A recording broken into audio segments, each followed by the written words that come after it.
Hello and welcome to another update video about XRP. Yeah, just quick look at here the microstructure. The market is just moving sideways at the moment. This could still be, yeah, either the wave B of, one second, it just didn't want to move the box here. So this could still be the B wave that we discussed in the last video, still unfolding, okay.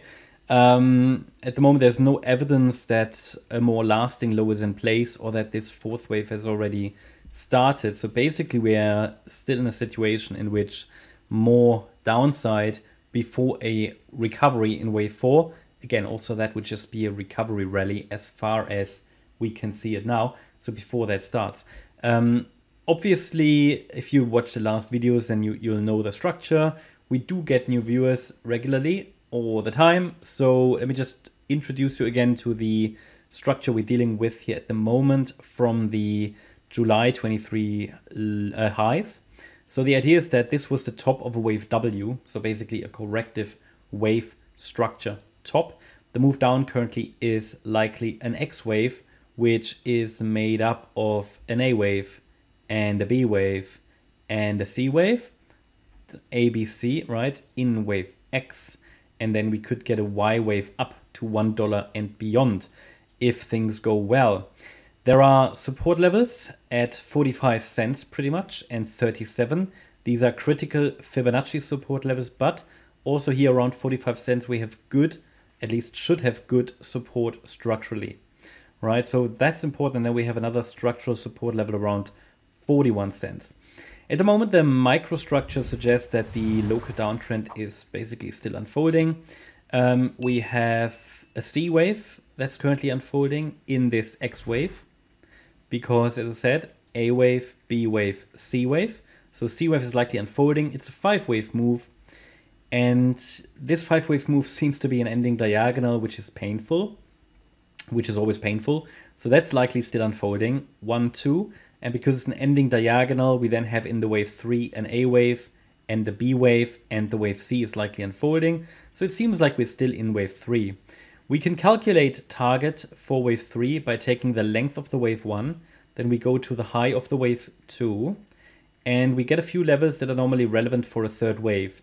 Now, one level that is typically relevant is the 1.236 extension. It's the absolute minimum. That's at 51.5 cents. Already broken, that's fine. It's also just the absolute bare minimum. There is an ideal level, which is the 1.38, and that's at 49.8 cents.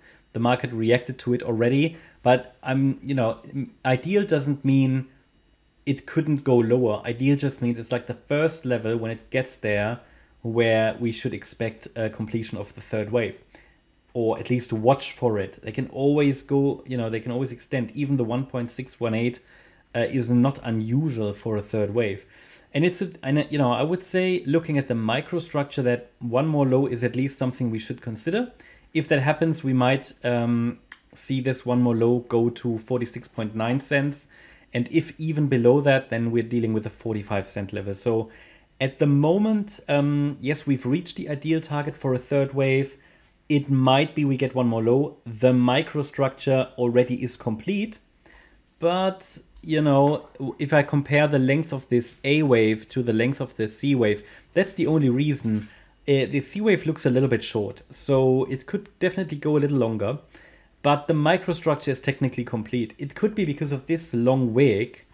It might be that the C wave is just a little bit short, because sometimes you get these wicks and, they are just really just due to intraday volatility, sometimes longer than they normally should be, or whatever, or it depends on the exchange. Yeah. So anyway, that's the dog. So we're looking here at the area somewhere here. I think before the 45 cent level breaks, I'd like to see the fourth wave to start. As we haven't made a new low since the last video, the resistance levels are the same. We're dealing with wave 4 resistance between 55.8 cents and 60.8 cents. So that hasn't changed. And then from here, we could see basically another move down in wave 5 of C of X. And ideally, we are not breaking below the 37 cent level, because if we do, then this structure wouldn't be invalidated, but it would already then start to look a little bit more bearish. than it already does. Because bear in mind, this chart just moves in corrective structures. So in summary, still below the descending trend line. We're below resistance anyway. One more low would be ideal in wave 5 of C of X. Ideally, even this third wave goes a little lower. Then I have to obviously adjust the resistance area a little bit before the fifth wave to the downside essentially then, yeah, starts, okay? So yeah, there is not much more to add. Obviously only a break above resistance would suggest that something more bullish is going on. So that means a break above 60.8 cents would trigger a larger B wave rally, possibly towards 70 to 80 cents. And that's the next resistance area then. But there's no need to really focus on that until we are breaking micro resistance, which, as I just said, goes all the way up to 60.8 cents. So the trend doesn't change. The analysis is still relevant. Hope you liked the update. If you did, please hit the like button, leave a comment and subscribe. And if you really like the content, then please check out the channel membership. Also, make sure that you follow us on Instagram and Twitter for additional content. Thanks a lot for watching. Bye-bye.